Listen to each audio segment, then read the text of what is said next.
19 question देखते हैं।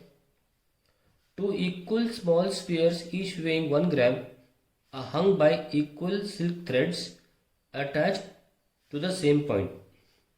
The spheres are charged when in contact and come to rest with their centers 2 cm apart and 20 cm vertically below the point of support.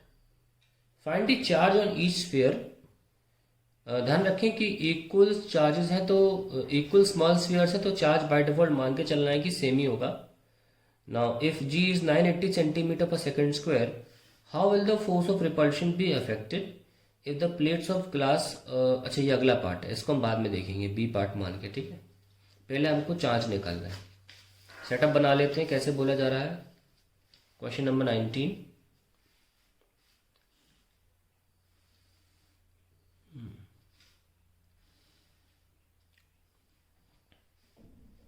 इस पे charge Q, इस पे charge Q है, दोनों के बीच में 2 सेंटीमीटर बताया गया है और ये जो है ये 20 सेंटीमीटर दिया है। इसको हम एंगल थीटा मान लेते हैं। नाउ मैं इस बॉल को बाहर निकाल लेता हूँ, उस पर फ्री बॉडी डायग्राम बना लेते हैं। ये टेंशन टी है और ये फोर्स है mg। एक दो इकलौते फोर्स है, सॉरी एक और है, फोर्स ऑफ इलेक्ट्रोस्टैटिक रिपल्शन। ये 3 फोर्सेस काम कर रहे हैं। ना अगर मैं इसको एंगल थीटा मान ही लिया हूं तो ये हो जाएगा टी साइन थीटा और ये हो जाएगा टी कॉस थीटा, क्योंकि ये ऑल्टरनेट एंगल्स हैं। और अब मैं इक्विलिब्रियम में लिख लेता हूँ। For equilibrium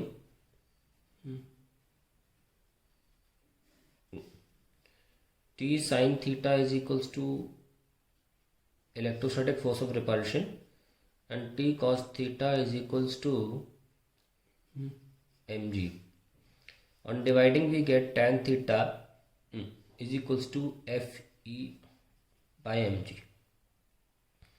Now note that fe is k q square by r square into mg और हमको tan theta पता है कितना है, देख सकते हैं। थीटा ये है तो perpendicular upon base, so we have tan theta is 1/20, क्योंकि ये इतना 1 होगा, is equals to k q square r square into m जी।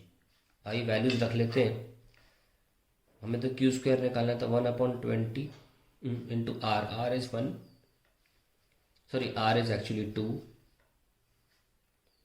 दो चार्जेस के बीच की दूरी से फोर्स लिया जा रहा है ना, तो 2 लिया जाएगा। 2 इंटू 10 की पावर -2 का square into mass is 1 gram, 10 power -3 kg। जी 9.8 है, मैं 10 ले लेता हूँ, कैलकुलेशन आसान हो जाएगी। वो भले ही 9 दे रहा है, आप 10 लेके कर लीजिए, कोई इशू नहीं है।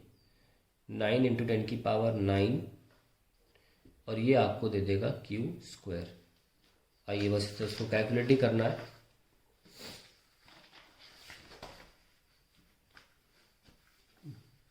So we have q square is equals to, for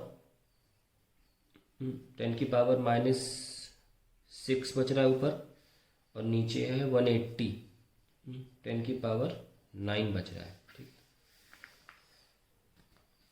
मैं दिखा देता हूँ आपको। 2 का स्क्वायर 4, 10 पावर -4 हो जाएगा, -7 एंड +1 -6, 180 डिवाइड बाय, ठीक है।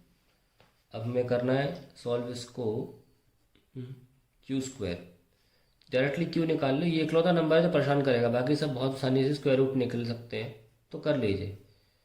-3 इसको हटाओ, इसको बना लीजिए आप 10 ले लो ना इसे, ये 18 बचेगा। तो -3 हो जाएगा स्क्वायर रूट, ये बचेगा 5, ऊपर आ जाएगा -5 डिवाइड बाय 18 का स्क्वायर रूट। ऐसे आइए इसको सॉल्व करते हैं। 9 2 से 18 होता है तो 3√2, 10 की पावर -8 एंड 1/√2 0.7 के बराबर होता है, 10 की power -8। So we have 0.67 into 7, या ऐसे काट लेते हैं 0.23 ये जाएगा 0.46 10 की पावर -8 और 4.6 10 की power -9. Finally we can write 4.6 nano coulomb. So ये आपका आंसर आ गया है क्वेश्चन नंबर 19 का. ठीक है, आइए इसका अगला पार्ट क्या है.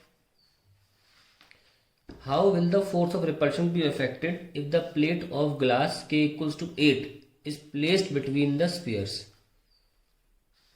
इन लोगों ने से अफेक्टेड पूछा है तो आपको कुछ सॉल्व करने की जरूरत नहीं है.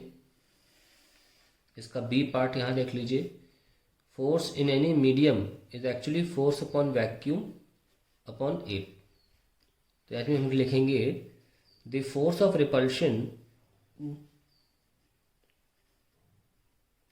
will reduce by 8 times.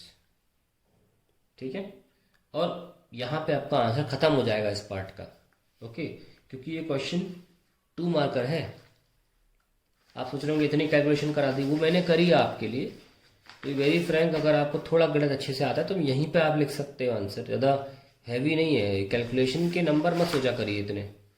ये तो आपको दिखाने के लिए मैं कर रहा हूँ, अभी जल्दी कर सकते हैं ऐसा कुछ नहीं है, इसलिए इसको छोटा रखिए. अब आपकी ऐसी अंडरस्टैंडिंग के लिए कि कल को मान लो यही क्वेश्चन बन के आ जाए तो फोर्स निकाल कर दिखा देता हूँ. ये एक्स्ट्रा सॉल्विंग कर रहा हूँ मैं. फोर्स देख लेते हैं कितना है. k q square by r square. So 9 into 10 की पावर 9 इंटू क्यू स्क्वायर की वैल्यू ये रखी है ना. कितना है 4 अपॉन 18 10 की पावर -16. ये क्यू स्क्वायर की value upon r square 2 10 power -2 का स्क्वायर. 9 2 ज़ा 2 2 ज़ा 2 10 की पावर -7 अपॉन 4 10 की पावर -4. सो वी हैव 0.5 10 की पावर -3 न्यूटन. तो that is the answer to the question. और आप चाहें तो इसे ऐसे भी लिख सकते हैं 5 10 पावर -4 न्यूटन. अब अगर मीडियम में निकालना चाहते हैं इसका डाइलेक्ट्रिक कांस्टेंट 8 था तो डिवाइड बाय 8 कर दीजिए. तो आई विल गेट 0.625 10 की पावर -4 न्यूटन. तो 8 टाइम्स रिड्यूस हो जाएगा. 6.25 10 की पावर -5 को डाइन बोलते तो डाइन लिख सकते हैं आप. ये आपका आंसर होगा. डाइलेक्ट्रिक के बाद क्या आंसर होगा वो लेती है 6.25 डाइन. ना इसका ऑप्शन पार्ट है. A charge having magnitude q is divided into 2 parts q and q minus q. If the 2 parts exert a maximum force of repulsion on each other, then find the ratio q by q. Typical mathematics का question है. 19th का और पाला part है. F is equals to k q1 q2 by r square. So we have k, एक तो q है और एक है q minus q divide by r square. ये फोर्स है.